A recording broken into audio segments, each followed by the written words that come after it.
बिस्मिल्लाहिर्रहमानिर्रहीम, अस्सलाम वालेकुम, वेलकम टू माई चैनल कारफील पाकिस्तान। तो दोस्तों, ये कार है रेंज रोवर। तो दोस्तों, इसका लीकेज है। तो वीडियो देखने से पहले जो हमारे चैनल पर नए हैं, सब्सक्राइब करें, बेल आइकन को प्रेस करें ताकि नई से नई वीडियो आप तक पहुँचती रहे। तो दोस्तों, ये रेंज रोवर है।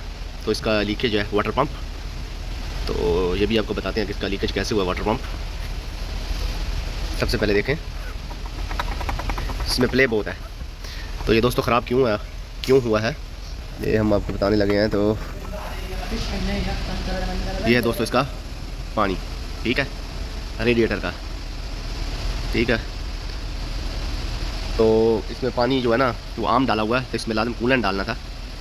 तो जिसे कूलेंट नहीं डाला, जिसकी वजह से ये जंग लगा है, उसके बाद लीकिंग हो गई है, उसके बाद ये ले आ गया वाटर पम्प में, ठीक है।